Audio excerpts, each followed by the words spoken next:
काली तू रजनी भी काली, शासन की करनी भी काली। काली लहर कल्पना काली, मेरी काल कोठरी काली। टोपी काली कमली काली, मेरी लौह श्रृंखला काली। पहरे की हूँ कृति की बयाली, तिस पर है गाली ए आली। यहाँ पर कवि कोयल को ताना मारते हुए कहता है कि हे कोयल तू काली है, और यहाँ पर रजनी यानी रात, और यहाँ की जो रात है वो भी काली है। शासन की करनी भी काली, और कवि कह रहा है कि जो ब्रिटिश सरकार है उसके जो काम है कि कार्य हैं वो भी सब काले ही हैं, अर्थात भ्रष्टाचारी के रूप में हैं। काली लहर कल्पना काली, और जो यहाँ पर बवंडर मचे हुए हैं वो सारी उनकी कल्पना भी काली है।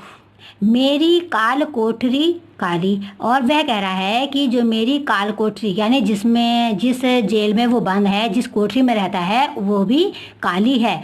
मेरी टोपी काली है, कमली कमली यानी कंबल, और मेरा कंबल भी काला है।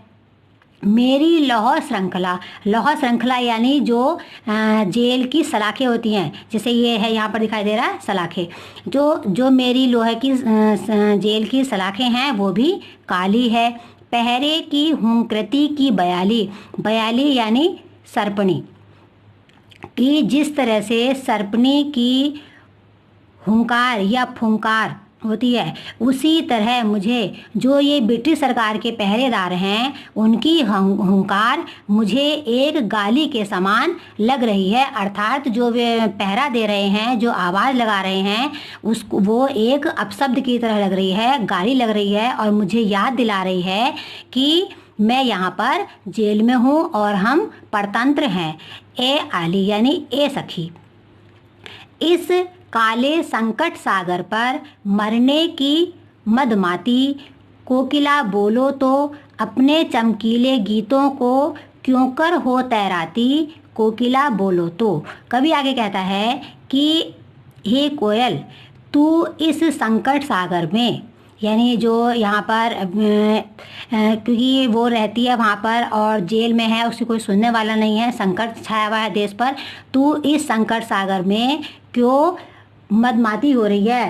कहने का मतलब ये कि मस्त होकर तू यहाँ पर मरने के लिए क्यों आई है। हे कोयल तुम बोलो तो अपने चमकीले गीतों को क्यों कर हो तैराती, और तुम अपने जो तुम्हारे मधुर गीत हैं उनको तू यहाँ पर कूक कर या बोल कर क्यों यहाँ पर बिखेर रही है, क्यों यहाँ पर सुना रही है। कोकिला बोलो तो कि हे कोयल तुम बोलो तो। तुझे मिली हरियाली डाली, मुझे नसीब कोठरी काली, तेरा नभ भर में संचार, मेरा 10 फुट का संसार, तेरे गीत कहावे वहाँ, रोना भी है मुझे गुनाह। देख विषमता तेरी मेरी, बजा रही तिस पर रणभेरी। कवि यहाँ पर कोयल से ईर्षा करते हुए कह रहा है कि तुझे मिली हरियाली डाली, कि हे कोयल तुझे तो हरी हरी डालियाँ मिली हैं, अर्थात तुझे तो एक स्वतंत्र आकाश मिला हुआ है। तू क्योंकि कोयल आज़ाद है और कभी यहाँ पर कभी जेल में है, काल कोठरी में है, और उसे उसकी स्वतंत्रता से ईर्षा हो रही है। तेरा नभ भर में संचार, वह कह रहा है कि हे कोयल तेरा तो नभ यानी आकाश, पूरे आकाश में भ्रमण करने की तुझे स्वतंत्रता है।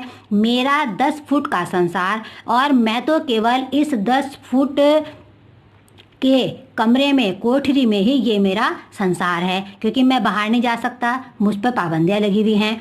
तेरे गीत कहावे वहाँ, और जब तू अपने मधुर गीत सुनाती है तो सभी लोग उनको सुनकर तेरी वाहवाह करते हैं, तेरी प्रशंसा करते हैं। रोना भी है मुझे गुनाह, और मैं यहाँ पर बहुत ही बंधन में हूँ, और मुझे तो यहाँ पर रोना भी मेरे लिए तो गुनाह है। देख विषमता तेरी मेरी, और तेरी और मेरी परिस्थितियाँ बहुत अलग अलग हैं। बजा रही तिस रणभेरी, तू यहाँ पर इन विषम परिस्थितियों में भी रणभेरी यानी युद्ध का बिगुल, तू यहाँ पर युद्ध का बिगुल क्यों बजा रही है, विद्रोह का बिगुल तू क्यों बजा रही है। इस हुंकृति पर अपनी कृति से और कहो क्या कर दूं। कोकिल बोलो तो मोहन के व्रत पर प्राणों का आवस किसमें भर दूं। कोकिल बोलो तो यहाँ पर कवि कह रहा है कि इस हुंकी यानी कोयल की जो आवाज़ है, जो हुंकार है, उसको उसके लिए मैं अपनी कृति यानी रचनाओं में और क्या कर दूं। यानी जो तू विद्रोह के बीज बो रही है या विद्रोह कर रही है, इसके लिए मैं अपनी रचनाओं में क्या भर दूं। कोकिल बोलो तो कि हे कोयल तुम बोलो तो मोहन के व्रत पर, यहाँ मोहन है गांधी जी का, मोहनदास करमचंद गांधी, उनके बारे में बताया है कि मोहन का अर्थ होता है गांधी जी। कवि चाहता है कि जेल के बाहर जो भी आज़ाद प्राणी मिले, कोयल के द्वारा उन्हें उसमें गुलामी के खिलाफ लड़ने की जान फूंक दे। प्राणों का आश्रय यानी अमर, कि जो प्राणों में अमरता भर दे। कि कोयल के द्वारा कवि कोयल को माध्यम बनाकर जो उस समय की युवा पीढ़ी है, युवा वर्ग है, वह उसमें आज़ादी का उत्साह भर दे। यानी एक देश को आज़ाद कराने का जुनून भर दे। कोयल बोलो तो वह कोयल के माध्यम से कवि इसमें कविता में यह प्रस्तुत कर रहा है।